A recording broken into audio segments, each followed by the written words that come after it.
उनकी बात में अगर दम है तो वो अपनी बात को पूरा करे ना। वो अपनी बात बोल के मुकर कैसे सकते हैं? हमारा आश्वासन उनके साथ था।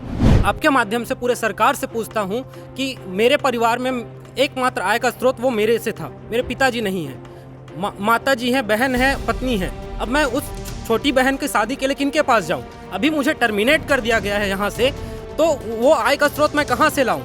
मैं परिवार का संचालन अब कैसे करूँ? ये मेरा प्रश्न है हमारे स्थायी सरकार से।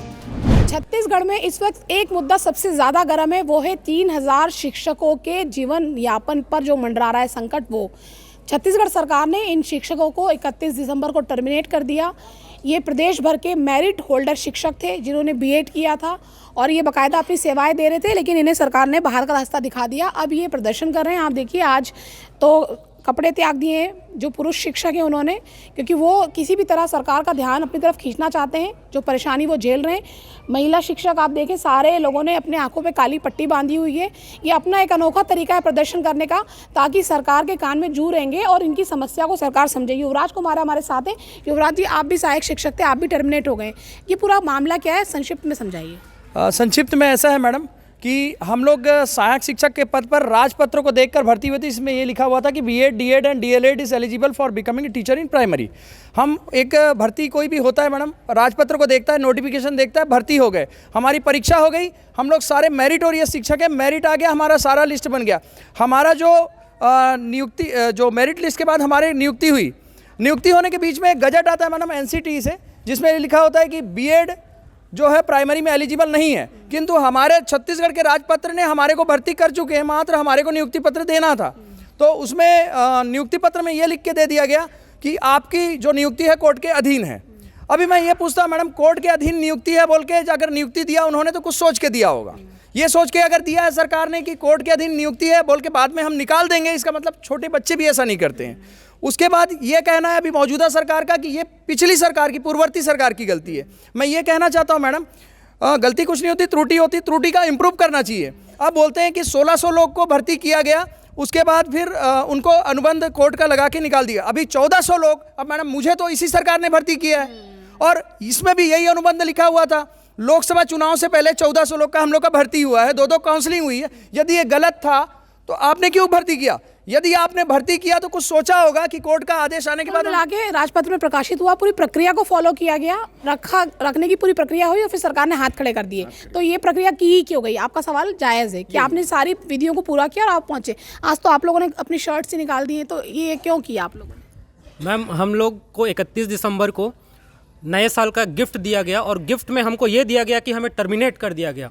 अब मैं आपसे पूछता हूँ, मैं आपके माध्यम से पूरे सरकार से पूछता हूँ कि मेरे परिवार में एकमात्र आय का स्रोत वो मेरे से था, मेरे पिताजी नहीं हैं, माता जी हैं, बहन है, पत्नी है। अब मैं उस छोटी बहन की शादी के लिए किनके पास जाऊँ? अभी मुझे टर्मिनेट कर दिया गया है यहाँ से, तो वो आय का स्रोत मैं कहाँ से लाऊँ?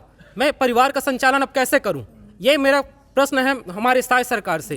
तो ये युवा हैं छत्तीसगढ़ के और ये सवाल उठा रहे हैं कि अगर वो एकमात्र जरिया है अपने घर को चलाने का, कई सारी जिम्मेदारियां वो संभाल रहे हैं और अचानक उन्हें बाहर का रास्ता दिखा देती है सरकार नौकरी से, तो वो जाएंगे किसके पास? सरकार से आग्रह अनुग्रह करेंगे।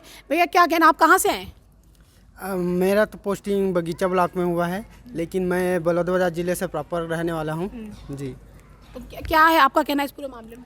देखिए, हम 3000 सहायक शिक्षक हैं जो 31 तारीख से नए वर्ष हमने टर्मिनेट कर दिया है और हमारी आजीविका पर बनी हुई है। तो सरकार से मैं यही विनम्र करता हूँ कि हमें हमारे जो सेवा पद है वह हमें पुनः प्रदान करे, ताकि जो समिति गठित हुई है तब तक हमें बना रखे और उसको नियमित, जब तक समिति का गठन यानी उसका विचार पूर्ण रूप से न दे सरकार, तब तक रखे।